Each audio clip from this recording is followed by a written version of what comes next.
Yeah, Motep, Uncle Seneb, toi Wencha. Lowenter. Bienvenue dans le Kush Kamit Congo, le père Ankam Teouti, et ainsi que bienvenue à tous ceux qui nous écoutent de la part de Mbikoudi. Aujourd'hui, nous allons faire une émission avec un titre qui est Culture et Société Kush Kamit Congo. Nous allons répondre à des questions que nous avons reçues par rapport à un élément ou un événement qui s'est passé qui est particulier et qui, je pense, nous touche un peu tous, malgré que c'est un événement qui s'est passé au Congo, mais c'est quelque chose qui a fait sortir, pour moi, je peux dire le secret, on peut dire, ou bien qui a vraiment fait, qui a vraiment ouvert une blessure, au fait, une blessure que le peuple mélanoderme ressent, ou dans le peuple de tout le monde, il y a cette blessure qui ressort, mais c'est aussi comme un secret que l'humanité, d'une manière ou d'une autre, ne veut pas regarder pour voir, pour trouver une solution de manière globale. Et c'est vrai que ce qui s'est passé en RDC, c'est quelque chose qui était complètement un scandale, un grand scandale si on peut le dire, et c'est quelque chose qui, beaucoup de personnes étaient vraiment déçues du fait que ça reliait la personne du président, mais en même temps, je pense qu'il y a une vérité qui touche un peu tout le monde, il y a une vérité qui touche beaucoup de personnes, et donc voilà pourquoi c'est très important de parler. Donc avant de laisser assez que Baba Kinkela puisse raconter, qu'on puisse avoir une discussion, mais je vais brièvement raconter l'histoire. Et vraiment, ce qui est très important ici, c'est de savoir qu'on n'est pas là pour juger les personnes ou dire comment les personnes doivent faire dans leur foyer ou quoi que ce soit, mais c'est plutôt pour avoir une réflexion de comment, quand on essaye de cacher quelque chose énormément, et voilà comment ça ressort, et voilà comment cette blessure demande assez qu'on puisse regarder vers elle et on puisse vraiment la soigner et on puisse vraiment organiser comment les vies peuvent être faites dans le monde moderne. Alors, sans plus autant tarder, surtout pour ceux qui ne connaissent pas l'histoire, alors c'est une affaire qui touche le président Tshisekedi de l'RDC. C'est une affaire qui touche son épouse officielle ainsi que ses autres épouses. Dans le sens que il s'avère qu'il y a le président Tshisekedi après, à part la première dame ou son épouse officielle, il y a eu d'autres épouses ou d'autres mariages faits, même avant qu'il puisse devenir président. Donc des mariages qui étaient faits de manière coutumière ou de mariages, comment on peut dire, congolais, qui ont été faits avec une autre personne. J'ai pas envie d'aller avec les autres spéculations, mais ici on va parler simplement des deux personnes. Donc on a la première femme et on a la deuxième femme. Et donc dans cette affaire, qu'est-ce qui s'est passé? Il y a eu un conflit où selon ce qui a été recordé, c'est qu'il y a eu un conflit qui dit que les spéculations sont que la première dame a envoyé des militaires pour aller arrêter la deuxième épouse ou la deuxième ou la première concubine, comme on peut l'appeler, mais aller arrêter cette femme. Et donc, une fois arrêtée, il faut savoir c'est une femme qui, justement, le mariage a été fait de manière avec les familles, de manière coutumière, comme on les appelle au Congo. Donc, avec la famille, les familles, ils ont donné leur autorisation. Et donc, c'est un couple d'une manière qui a eu des enfants aussi. Et je pense bien que la première femme était au courant, mais simplement, la différence était qu'à l'époque, c'était une femme était en Europe et l'autre femme était en Afrique. Donc, elles se rencontraient pas, il n'y avait pas un conflit d'intérêt. Et maintenant que tu sais qu'il est devenu président et la première femme aussi, ils habitent tous au Congo. Et donc, ça devient maintenant un conflit d'intérêts où il y a la première femme et il y a l'autre qui est dans le même pays. Et donc, pour une raison ou une autre que j'ai pas envie de dire, il y a eu des militaires qui ont été envoyés et selon les rapports, on dit que c'est la première femme qui a envoyé ces militaires pour arrêter la deuxième femme. Et Pour donc, nuire. pour nuire à la deuxième femme. Et donc, pour faire du mal à elle, et évidemment ses enfants, et aussi ensuite ses collaborateurs selon les sources qui en parlaient. Et donc, voilà un peu l'histoire, et voilà ce qui est passé. Et bien sûr, comme on sait, il y a un scandale total dans le pays, mais il y a aussi une situation de standstill, donc le pays est en point mort en ce moment, simplement parce que le président n'était pas sur le pays, et donc il n'y avait pas, on peut dire, personne ne savait comment traiter cette situation délicate aussi. Et parce que c'est une situation qui est à la fois personnelle, mais aussi qui est aussi, qui est devenue légale dans le sens que des personnes armées ont été mis et voilà, il y a des allégations qu'on doit regarder pour comprendre justement la vraie histoire et le vrai souche de problème, donc, si on peut dire ça comme ça. Et voilà, donc ça c'est un peu pour parler de ça, mais je pense que pour moi, ce qui m'a beaucoup touché, c'est justement le point que là, le scandale sort dans le monde entier. On dit que non, le président Tshisekedi, par exemple, a eu une deuxième femme et tout le monde est scandalisé. Mais moi, je me suis posé la question. Et je vais poser la question à Baba Kinkela. C'est vrai que quand on regarde dans le monde, on nous présente les présidents. Et donc, quand on regarde dans le monde, on a la différence entre les endroits où l'institut de la deuxième femme, elle est autorisée, elle est régulée. Mais il y a d'autres endroits, par exemple comme en Occident, où on dit que c'est pas quelque chose qui se fait. Je donne l'exemple de l'ex-président des États-Unis, George Bush. Alors, on nous montre un couple content, parce que je peux parler de l'affaire c'était quoi? Monica Lewinsky, avec l'ancien président avant lui, et qui montre comment il y avait une autre personne dans ce foyer qui a fait un scandale. Mais on a George Bush où ce scandale n'est pas sorti. Mais est-ce qu'on pense vraiment, par exemple, que George Bush n'avait eu qu'une seule femme, par exemple? Non, dans un premier temps, pour Douane et Cher pour la question liée à la personnalité du président de la RDC Tshisekedi. Mais ce problème n'est pas un problème, c'est pas un problème Tshisekedi. C'est un problème culturel. C'est un problème d'ordre. Vous savez, et quand on parle d'intérêt, il faut savoir que quand tu vas quelque part, partout où vous allez, quand on commence à parler des intérêts, c'est parce qu'il n'y a plus d'ordre social. Ok? L'intérêt naît seulement là où il n'y a plus d'ordre. Ça, c'est un point très capital. Quand vous êtes dans des intérêts, quand vous êtes quelque part, et en parlant, il y a quelqu'un va avoir des intérêts, à mon intérêt à moi, c'est parce que déjà, il y a destruction, il y a corruption, il y a les désordres, il n'y a plus d'ordre. Alors, nous nous reportons aux autres civilisations, aux autres mondes. Essayons d'examiner un peu ce qui se passe ailleurs. Ok?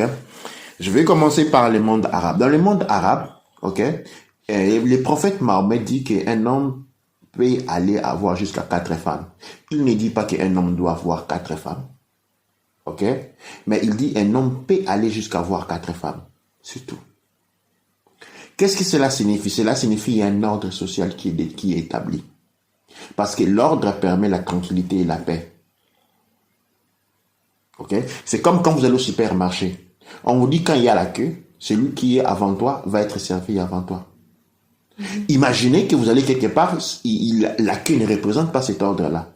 Eh bien, la personne qui est au derrière pense qu'il doit être servi avant celui qui est avant. Et celui qui est avant pense que c'est lui qui doit être servi. Et quand on va arriver au guichet, qu'est-ce qui va se passer? Ces deux personnes vont se battre.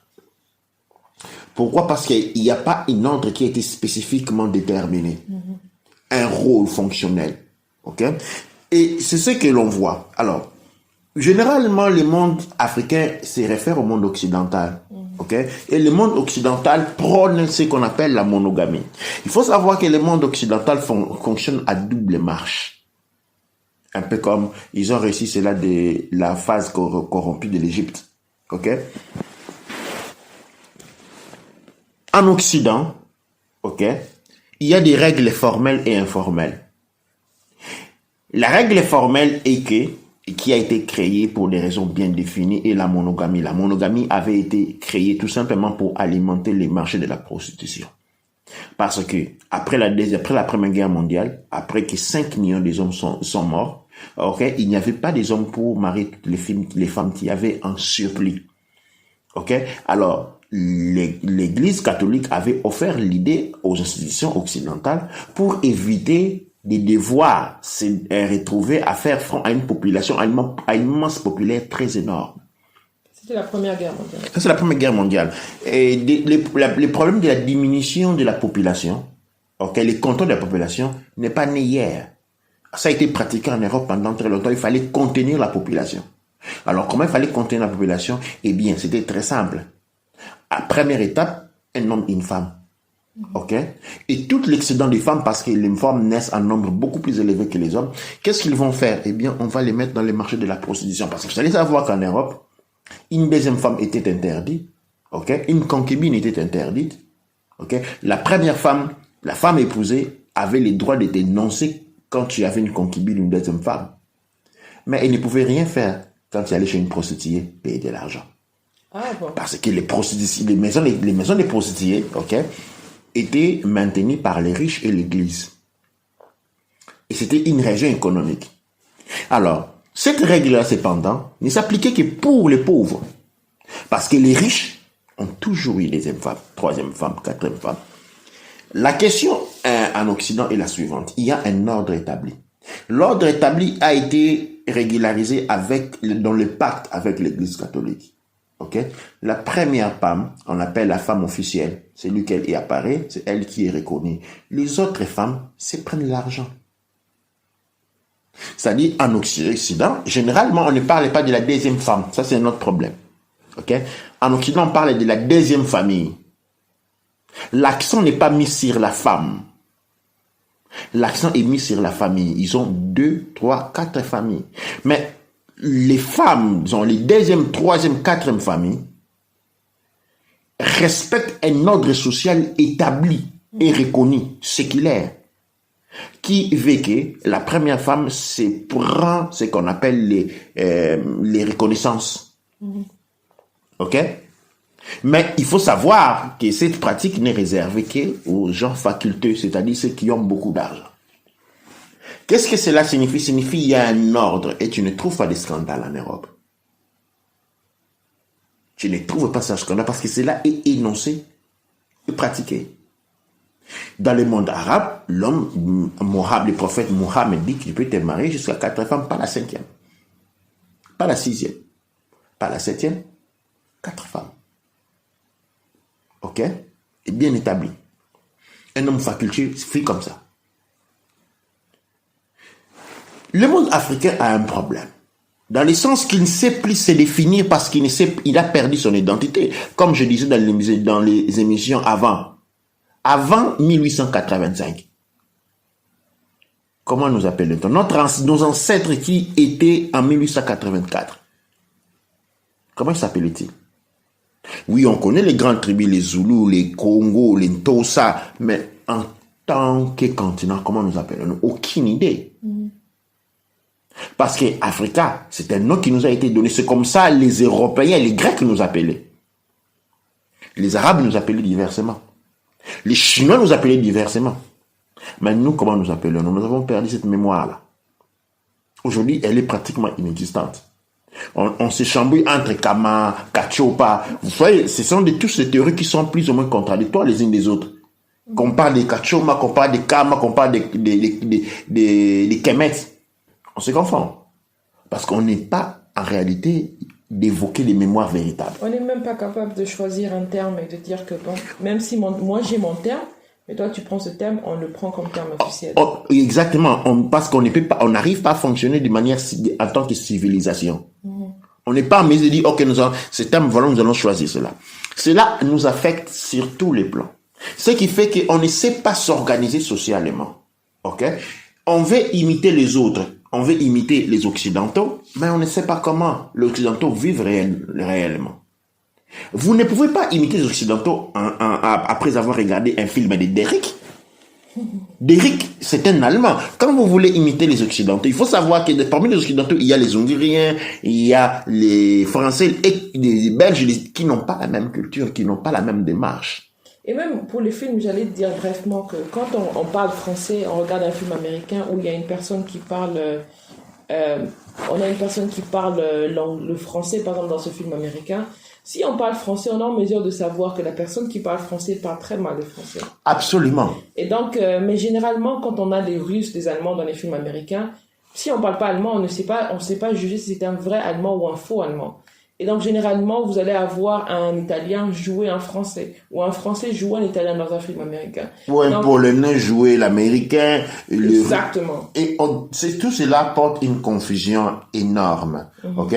D'autant plus que quand nous parlons les Français qui est enseigné dans les colonies françaises, ok, est un Français non culturel. C'est un français, ce que je peux appeler des services. C'est une langue, les français, l'anglais, ce sont des langues de commande de nature coloniale. Pour les pays colonisés, on ne t'enseigne pas la culture française. On ne t'enseigne pas la culture, anglaise. Je vais prendre l'exemple du Congo, par exemple. Le Congo a été colonisé par la Belgique. Mais les Belges ne parlent pas français. Ce sont des Wallons et des Flamands. Ok? Maintenant, tu parles les français. En tant que c'est une langue qui a été choisie comme langue de commande. Mais tu appartiens à quelle culture? C'est-à-dire que tu n'es pas à mesure. Parce que d'abord, ce ne sont même pas les Français qui t'ont enseigné les Français. Ceux qui t'ont enseigné les Français n'ont pas une culture française. Ils ne t'ont pas transmis la leur, mais ils ont détruit la tienne. Et on se retrouve à utiliser des expressions jusqu'aujourd'hui comme bredouille Qui sont des expressions typiquement coloniales qui n'existaient plus.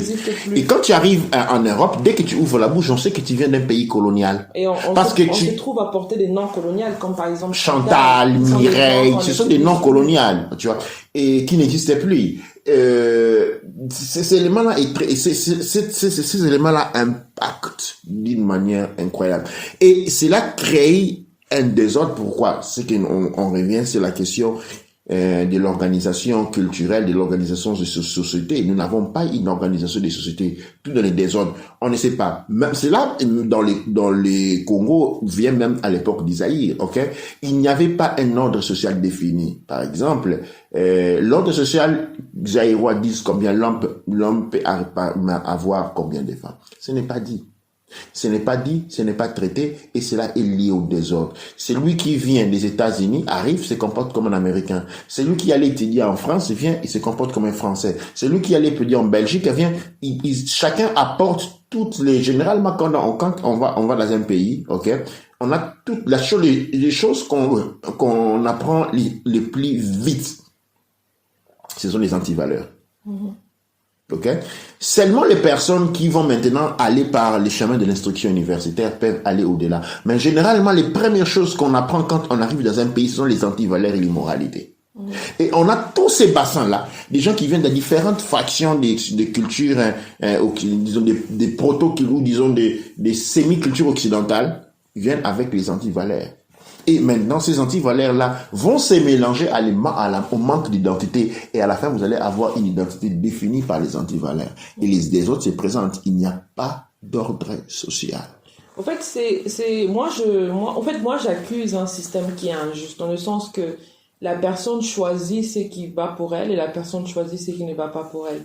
Dans le sens que c'est vraiment différent. Parce qu'imaginez-vous, généralement, l'instinct d'une femme, quand on te dit que non, il y aura une autre femme, c'est pas d'être content, généralement. Mais quand tu viens d'un système, comme tu dis, musulman, tu es préparé à ça. En fait, tu es préparé à ça et tu sais par rapport à la personne avec qui tu es, tu sais qu'il y a la possibilité, donc tu es préparé à ça, tu as grandi dans le système et c'est quelque chose que tu t'y fais avec naturellement. Et surtout si tu entres en tant que deuxième, troisième, tu sais que bon, il y a la possibilité d'avoir d'autres personnes et c'est différent.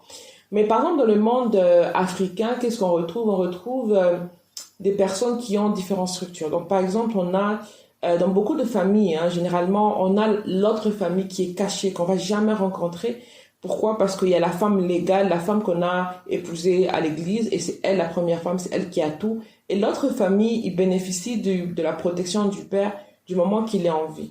Du moment qu'il n'est plus en vie, cette famille peut oublier qui elle est ou quoi que ce soit et vivre de son côté. Et donc, c'est quelque chose qui est... C'est un antivaleur voilà. qui, par exemple, vous allez trouver qui est pratiqué dans les pays chrétiens, pas dans les pays des souches musulmanes. Ok? Dans les pays des souches musulmanes, ce n'est pas un secret. Ok? Ce n'est pas la beauté non plus chez là, mais ce n'est pas un secret. Ok? Chez les pays, dans les pays des chrétiens, c'est un secret. Pourquoi? Parce qu'ils ont pris ça des Occidentaux. Les Occidentaux cachent. Ok? Et la vie occidentale est composée des murs. Il y a un mur qui cache ce qui est à l'extérieur. Quand tu vois une grande maison, tu ne vois que les hauts de la maison. Ce qui est à l'intérieur, tu ne vois pas parce qu'il y a un mur qui cache les murs et les hauts. Ok, non? Alors, cependant, les Européens, les Occidentaux ont pensé à l'ordre social chez eux. Ok? Qu'est-ce qu'ils ont institué? Ils ont institué des institutions sociales. Par exemple, il y a des institutions qui prennent en secours les familles, tout ça, tu vois. Et il n'y a vraiment pas un problème de ces gens-là parce qu'il y a des fonds des familles, il y a des fonds des familles qui sont créés et ceux qui travaillent, ils ont des fonds de manière que s'ils venaient à manquer, il y a des fonds qui redistribuent l'argent dans la famille, tu vois. en se développant, en allant jour par jour, il y a des institutions qui se sont construites pour accompagner les modèles de vie sociale. De manière que les modèles de vie sociale ne puissent pas poser un problème même. Okay? Si l'on regarde l'organisation sociale de la France, qu'il y a aujourd'hui, en Belgique aujourd'hui, elle a évolué pendant, par exemple, comment elle était en 1980. En 1980, déjà, elle était bien. Mais aujourd'hui, par exemple, il y a, même tu trouves en Angleterre, maintenant tu vois que quand quelqu'un a un enfant, il a des bénéfices. En 1980, il n'y en avait pas. Mais en 1980, il y avait déjà un régime de soutien aux familles. Maintenant, il y en a plus. Mais maintenant, ça évolue. Ça évolue. Alors, pourquoi ça évolue? Pourquoi il y a un ordre? Quand il y a un ordre, on sait procéder de l'avant. Alors, quand il n'y a pas un ordre, comme j'ai donné l'exemple du guichet, c'est lui qui est... Quand la file définit que quand tu es dans le devant, c'est quand tu as une file, tu vois, quand tu vas attendre le bus à Londres, qu'est-ce que tu trouves? Il y a la queue. Quand le bus arrive, c'est lui qui est devant rentre. C'est lui qui est après attend. Quand le bus se remplit, on s'arrête. Le bus part parce que vous n'avez attendre que 3 minutes. Prenons la situation, déposons en Afrique. En Afrique, qu'est-ce que tu trouves? Il y a une masse de personnes qui sont en train de discuter pendant que le bus n'est pas là. Je suis très bien exemple. Ils discutent, ils parlent, ils sont des amis. Mais dès que le bus se présente, ils deviennent des ennemis. Parce que chacun veut rentrer et laisser l'autre. Ils s'en foutent sur l'autre. Ils s'en foutent. S'il faut donner un coup comme des coudes, ils donneront pour prendre la place. Mais il y a 2 minutes avant, ils étaient des amis, ils étaient en train de parler, de rire ensemble. Après, l'amitié est finie. Et puis maintenant, quand ce bus est rempli, on doit les remplir. Les gens vont se retrouver dans le bus avec les derrière de l'autre sur sa figure. L'immoralité, le manque d'éthique.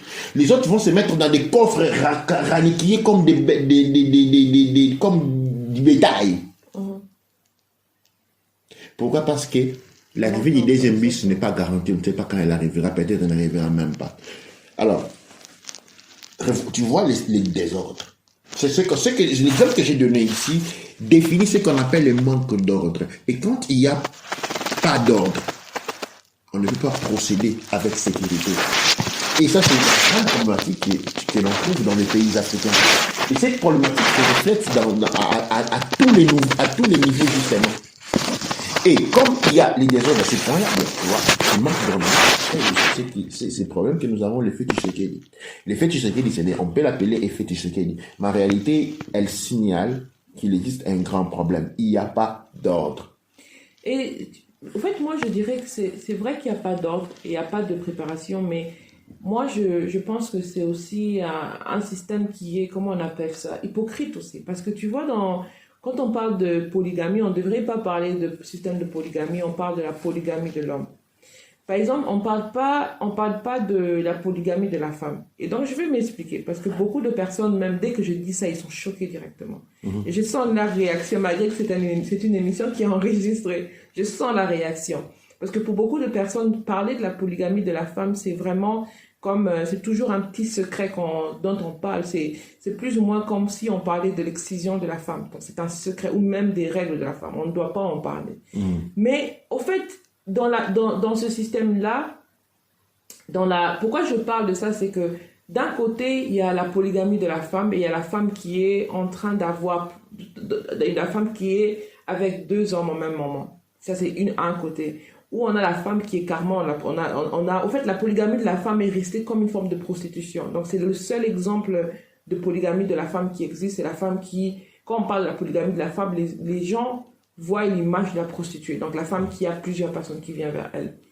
Pourquoi je parle de ça, c'est parce que, en fait, quand on a commencé à parler aujourd'hui, m'est venue une image, c'est que, par exemple, quand vous avez l'image de, comment on appelle, de la polygamie pour l'homme, c'est organisé, même quand c'est désordonné. Par exemple, je donne l'exemple de Tshisekedi pour rentrer dedans, c'est pas une polygamie mal organisée parce que, bon, je dirais pas à 100% mal organisé parce qu'il y a eu quand même des familles qui ont pris un accord, des familles qui ont considéré la situation. Il y a eu une considération de la situation. Une considération fausse parce que justement, on veut cacher quelque chose et on ne fait pas les choses de manière automatique ou de manière propre. Mais maintenant, Chez les femmes, qu'est-ce qu'on va retrouver? On va retrouver qu'au Congo et en Afrique, dans beaucoup de pays, surtout les pays chrétiens, une fois que la femme a eu un enfant, a eu un enfant ou un autre mariage, ou d'une manière ou d'une autre a un enfant, ou d'autres enfants, de différents pères par exemple, une fois qu'elle vient dans le foyer, dans ce foyer qu'elle va intégrer, les enfants qu'elle a eus dans notre mariage seront maltraités.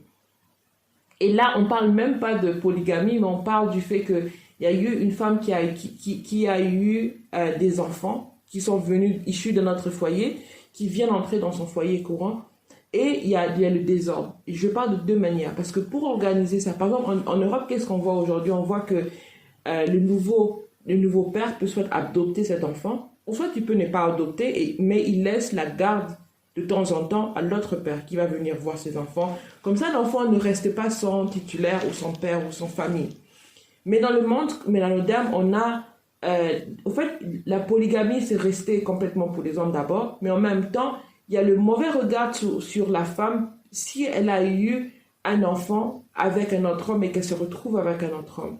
Et donc, c'est une situation qui fait maintenant que les enfants sont torturés, les enfants, on leur traite mal. Et ça, c'est peu importe si ces enfants étaient issus d'un mariage, je peux dire, légal. Mais les enfants sont torturés après. Parce que justement, il y a le point qui est que...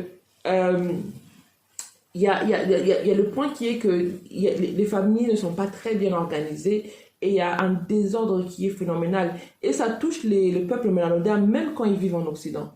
On retrouve ce problème-là, même en Occident. Partout dans le monde se trouve le peuple mélanodien.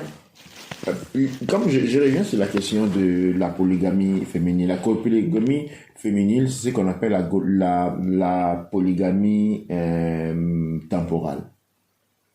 Alors, la polygamie masculine, c'est une polygamie spatiale, dans l'espace.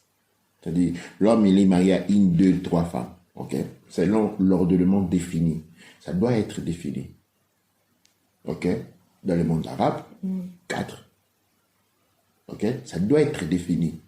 Ça doit être défini. Le monde occidental, tu peux jusqu'à comme tu veux, mais la première femme est la première place et les autres femmes respectent un ordre. Ok?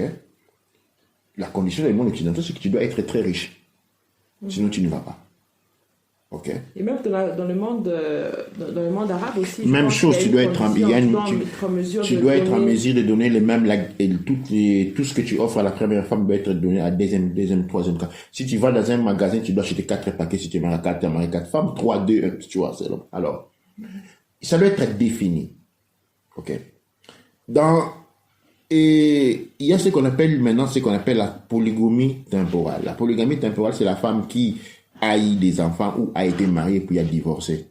Et puis s'est mariée. Ça, c'est même pas une polygamie. Ça, c'est pas, j'appellerais pas ça une polygamie. C'est de la considération, c'est une polygamie. Et puis je vais expliquer pourquoi j'appelle ça une polygamie spatiale. Et j'appelle ça une polygamie dans le temps pour pouvoir ordonner les choses. Parce que le souci est dans le fonctionnement. Et le fonctionnement d'une chose doit pouvoir être régularisé. Défini, régularisé. Quand elle est définie et régularisée, il y a l'ordre. Ben, il faut la définir. Pourquoi il y a la polygamie spatiale? Parce que, comme tu peux dire, la femme a eu des enfants avant mariage. Ou a été mariée avant. Je mets ça tous ensemble, la même catégorie. Si nous ne donnons pas un titre à cela, nous ne savons pas comment régulariser. Mais la régularisation d'un secteur, d'un domaine, ok, va avec l'éducation. Ce qu'on appelle l'éducation nationale des nations. Ce sont des facteurs qui chez nous n'existaient pas. Pour nous, l'éducation, c'est pour les enfants. Tu vois un peu, ça c'est le premier point. En Afrique, l'éducation, c'est pour les enfants. Donc, un adulte ne peut pas être éduqué. Okay? Or, l'éducation, c'est pour toute personne qui n'est pas éduquée. Même quelqu'un à 80 ans peut être éduqué. En Afrique, c'est seulement les enfants qui lisent. Les livres, les cahiers. Dès qu'il a un peu de barbe, il arrête. Ça ne lui intéresse plus. Vous voyez d'où d'où sont les sources, d'où viennent les sources de tous ces éléments-là. Une société doit pouvoir être organisée, mais évolutivement. On ne peut pas utiliser des règles qu'on avait en 1920 aujourd'hui, parce que toutes les variables ont changé autour. Vous n'avez pas la présence étrangère, peut-être. Vous n'avez pas les produits d'exportation en grande masse. Vous n'avez pas Internet. Vous n'avez pas YouTube. Vous n'avez pas tout ça.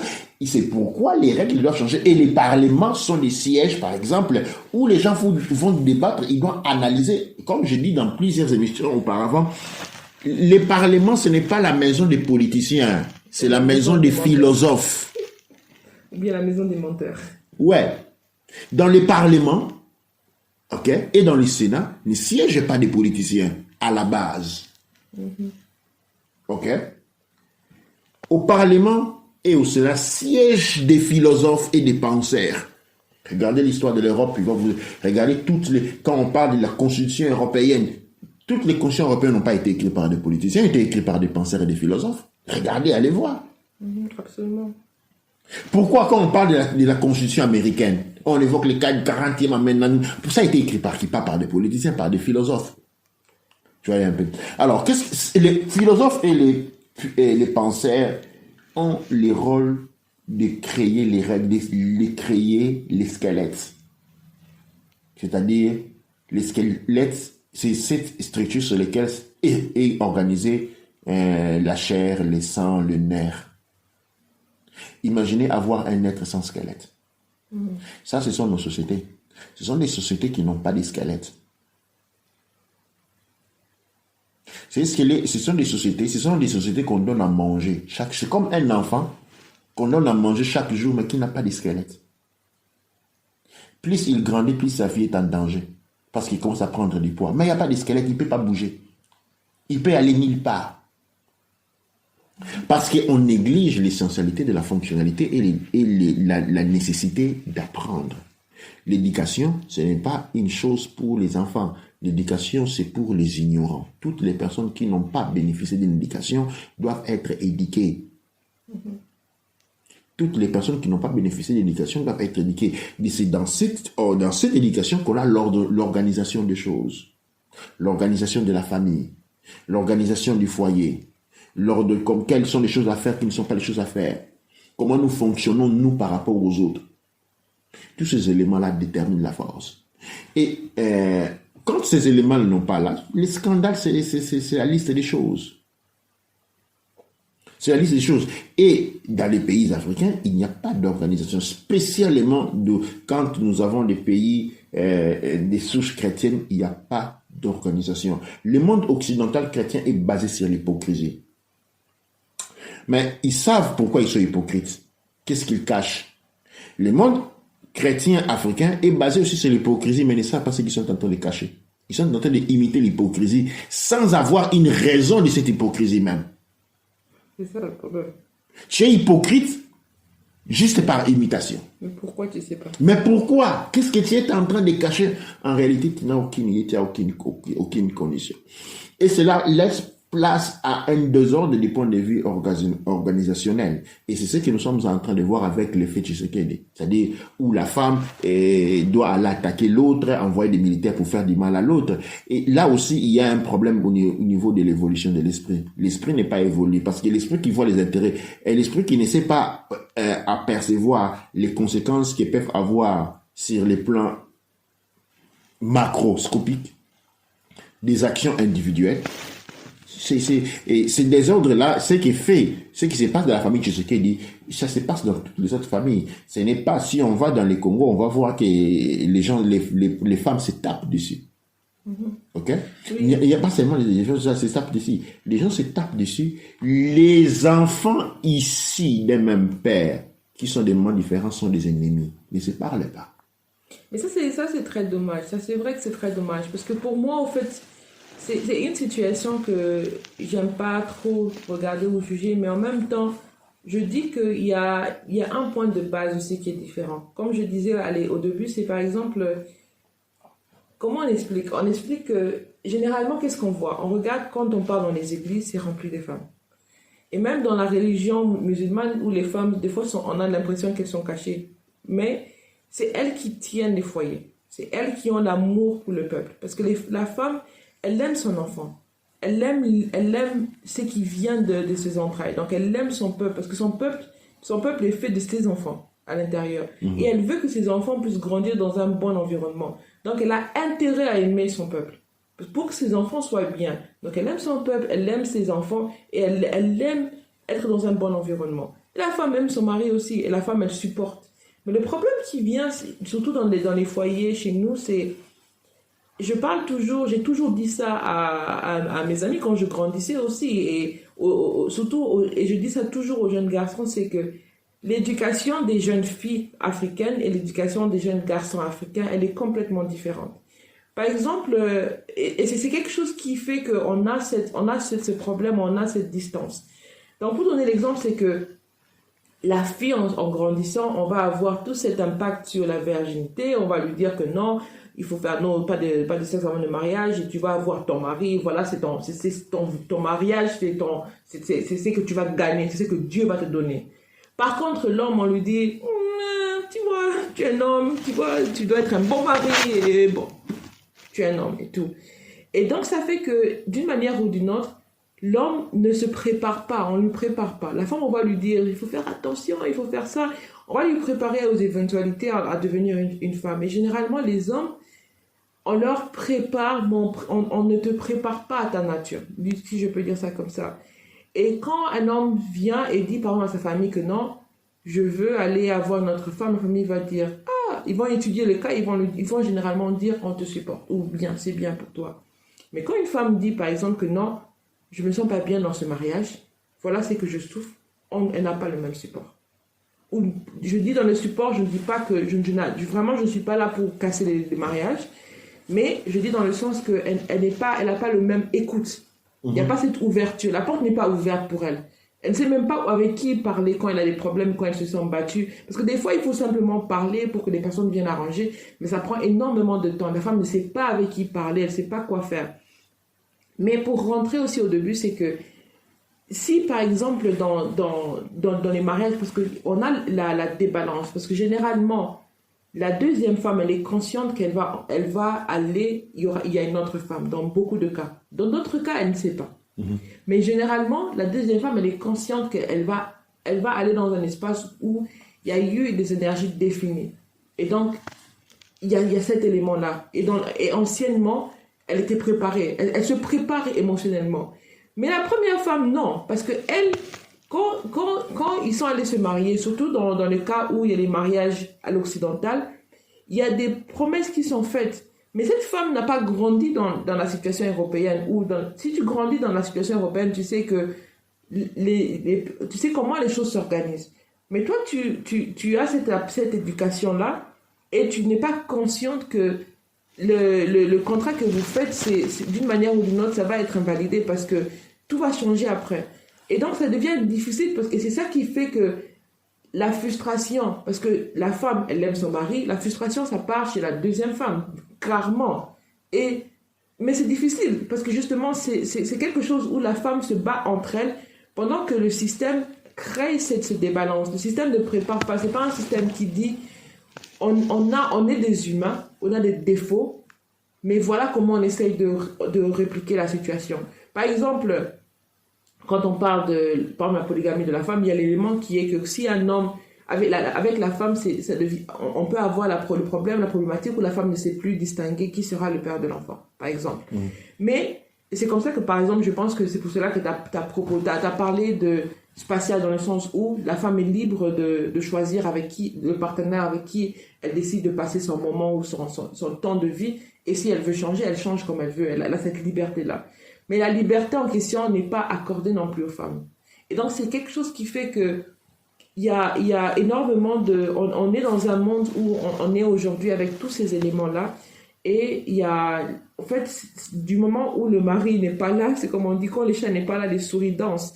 Et du moment où le président n'était pas dans le pays, pour une raison ou une autre, on ne sait pas on ne sait pas tout ce qu'il a apporté à cette situation. Parce que là, on va parler d'une femme qui a réagi. On ne sait pas qu'est-ce qui a été le moment propulse pour lui faire arriver jusqu'à ce moment-là. Qu'est-ce qu'elle a subi, qu'est-ce qu'elle a connu, parce que justement, elle doit continuer à accepter cette vie chrétienne en sachant que son foyer ne vit pas cette chrétienté, si je peux dire, dans ce moment-là. Ok. Avant tout, il faut comprendre que il ne faut pas, il faut mettre de côté les termes justice et injustice. Ok. Euh, il faut, la fourmi fait la fourmi. Ok. Et quand il va dans une société, parce que la nature est bien, je recommande toujours aux gens de regarder un peu National Geographic. S'il y a quelque chose, N ou B, quelque chose de bien que les Blancs ont fait, c'est National Geographic. Très peu, mais ça fait partie. Il faut revoir comment l'organisation des sociétés est faite dans le monde animal. Alors, la question entre l'homme et la femme ne peut pas être résolue du point de vue de la société parce que les hommes et les femmes ne sont pas nés dans la société. C'est la société qui est née des hommes et des femmes. Pas le contraire. La question entre l'homme et la femme, c'est une question fonctionnelle. Très simplement parce que la femme reste enceinte pendant 9 mois. Ok, la femme reste enceinte pendant 9 mois. La femme est la titulaire du territoire.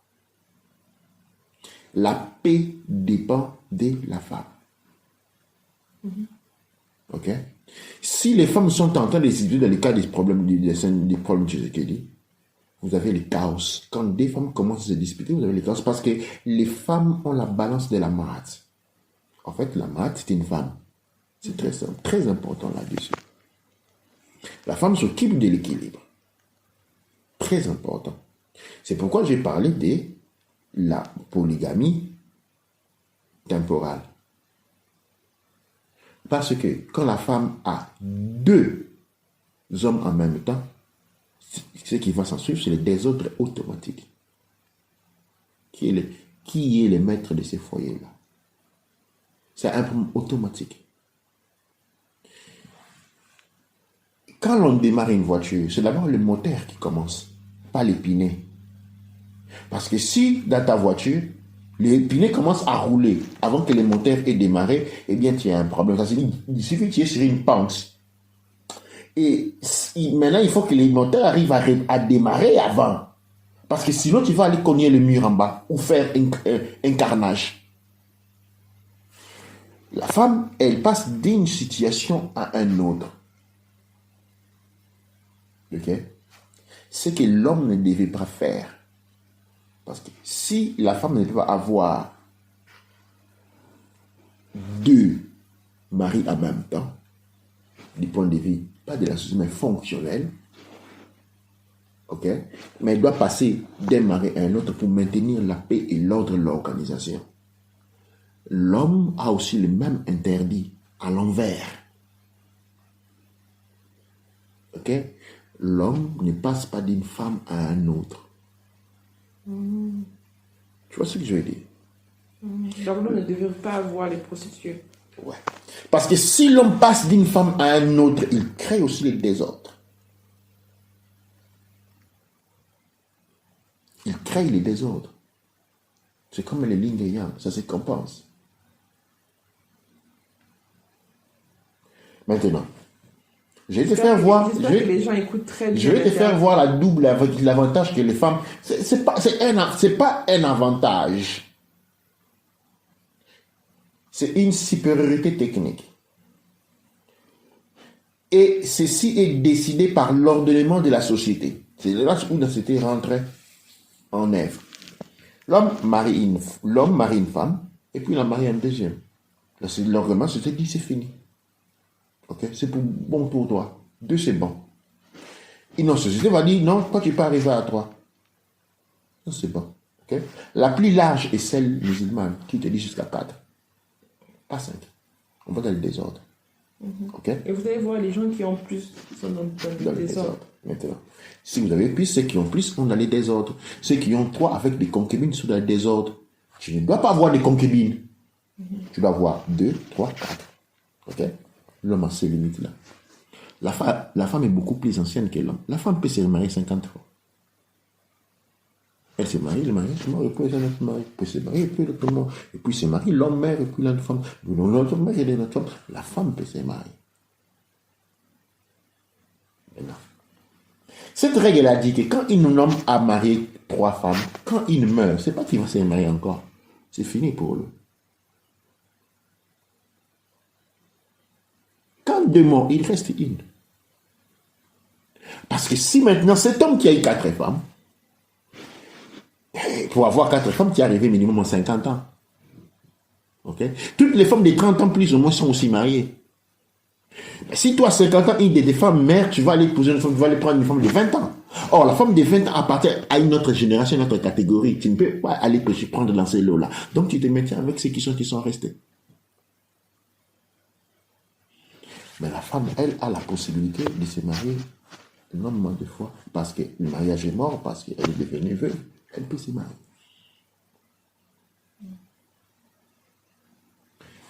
Il y a une règle de compensation. Il n'y a pas de... Nous voyons l'injustice quand nous commençons à raisonner du point de vue de la société et nous oublions tout de suite que la société naît de l'homme. L'homme ne naît pas dans la société. L'homme naît d'où? De la nature. Et pour comprendre les fonctionnements de l'homme, pour fixer les fonctionnements de l'homme, il ne faut pas regarder à la société, il faut regarder la nature. Parce que la société doit être organisée selon la nature, comme en haut, comme en bas. Qu'est-ce qu'il y a en haut de nous? Si en haut de l'homme, il y a la divinité, en haut de la société, qu'est-ce qu'il y a? La nature.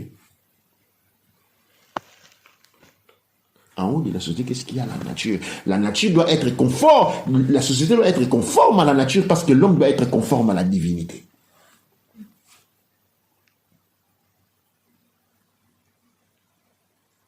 La conformisation de l'homme à la divinité élève l'esprit.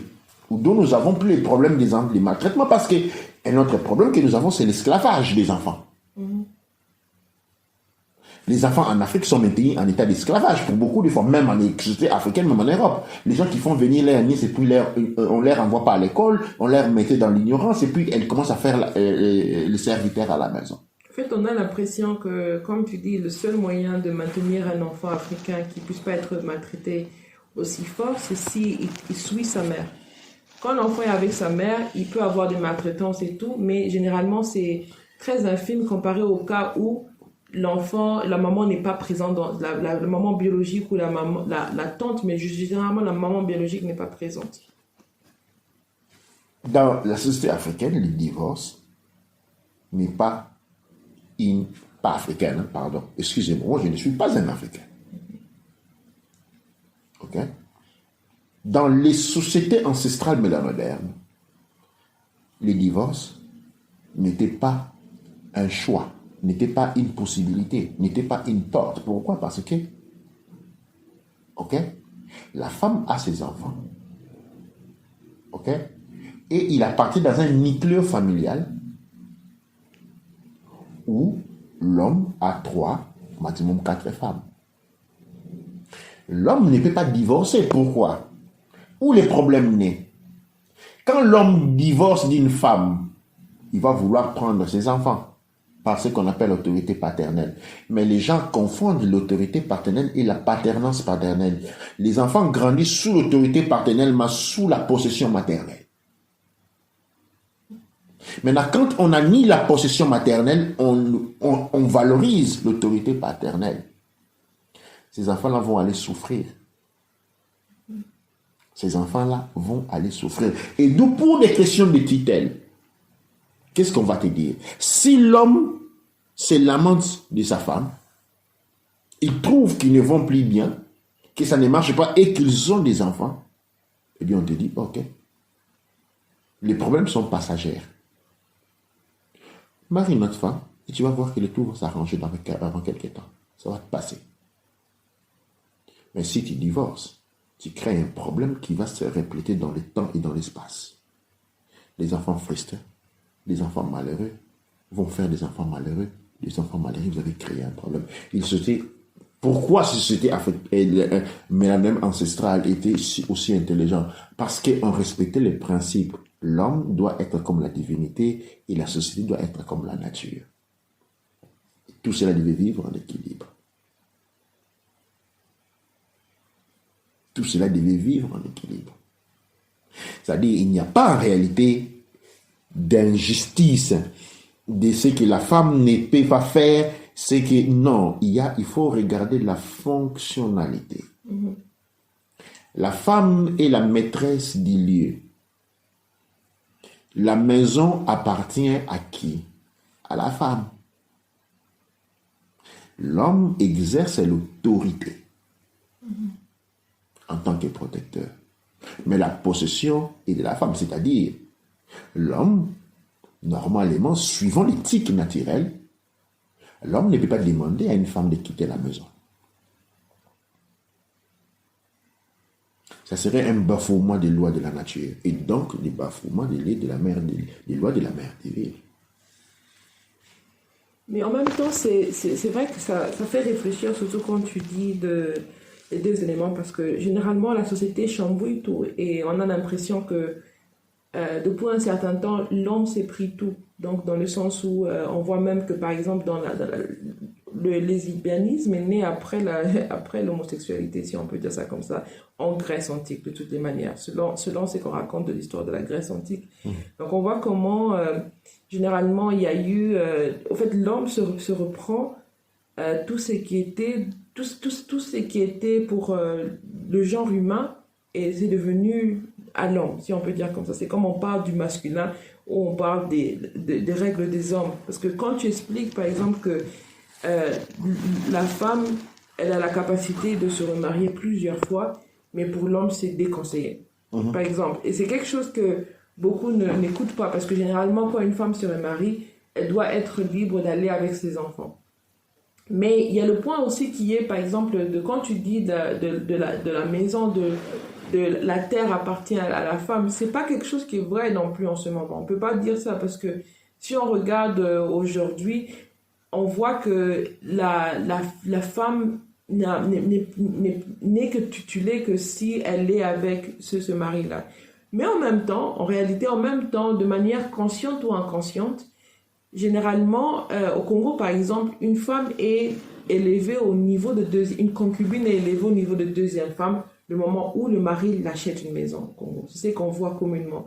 Et donc, je pense que d'une manière, il y a quand même cette mémoire ancestrale qui est restée pour montrer, je pense que dans beaucoup de pays, qu'une fois qu'il y a eu, il peut avoir un mariage avec la famille, mais généralement, la concubine, elle est élevée au niveau de deuxième femme, le moment où elle est placée dans un foyer. Directement, on l'appelle la deuxième femme. Peu importe s'il y a eu l'accord avec la famille, la communauté, directement, tout le monde, même les parents de la fille, directement, fait ce qu'on appelle back-up, donc ils reculent en arrière. Donc même si c'était contre la relation, mais du moment que la femme, elle a une maison achetée ou on lui installe dans un foyer, automatiquement, tout le monde sait que c'est la femme de la personne qui l'a installée dans ce foyer-là. Cette source-là, qu'est-ce que là où tu es en train d'aller est trop beau pour moi. Il faut savoir que cette terre, la planète Terre, appartient à Mamitou Namou, la mère de toutes les femmes. Ok? Mais cette terre a été prise en otage par Itemura, le père des Anunnaki. Et donc, un homme qui démontre une attitude pour laquelle la femme n'a pas de valeur, c'est un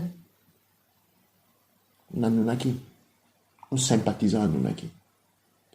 Parce que c'est quoi la philosophie Anunnaki? C'est celui de bafouer la spiritualité féminine et le pouvoir féminin. Donc nous avons affaire avec une forme de corruption. Mais en réalité, qu'est-ce qui se passe? Qu'est-ce que Aussar avait établi? Aussar avait établi que quand un homme marie une femme, il lui donne une maison. Pourquoi tu sais ça? Qu'est-ce que cela signifie? Réparer les fautes du passé. Quand l'homme achète une maison, il la donne, il marie une femme, il lui donne une maison. C'est comme redonner à la femme, redonner à Mamitou Namou ce qui leur avait été arraché. C'est honorer Mamitou Namou, la mère divine, la mère de Aussar. C'est ce processus-là. Dans le processus, cependant, il y a un problème qui crée. L'homme étant protecteur devient le bourreau. Mais en réalité, les cultures anciennes avaient bien infantilisé la chose. Ok? L'homme marie une femme et la maison de l'homme devient la maison de la femme ou la maison des femmes. Lui en est seulement le protecteur. Lui en est le protecteur. Il n'en est pas. Il ne tient pas. Il peut tenir la propriété sous forme de documents officiels, tout parce que pourquoi? Sur les documents officiels dits à l'organisation de la société, l'homme, on a le nom de l'homme. C'est comme protecteur. C'est-à-dire, s'il y a un problème, c'est à lui qu'il faut parler. Tu vois? Ça, c'est les noms sur les documents de propriété signifie que s'il y a un problème, c'est lui. Mais les biens mobiliers et immobiliers appartiennent à la femme. Les biens mobiliers et immobiliers appartiennent par droit à la femme et non à l'homme. Ankouja Seneb. Et donc, je pense que c'est un sujet qui est énormément complexe et qui demande à ce qu'on puisse en parler plusieurs fois. Et donc, j'invite tout le monde à poser leurs questions et à parler comment ils se sentent et vraiment parler de tout ce qui est. Parce que moi, je pense que le plus grand problème qu'on a, c'est celui qui est le secret, celui qui est de traiter les personnes comme des êtres inférieurs et de cacher la réalité de ce que nous sommes. De cacher cette réalité de ce que nous sommes en tant qu'êtres humains, mais aussi nos instincts et vraiment de laisser à ce que nos instincts puissent diriger notre vie.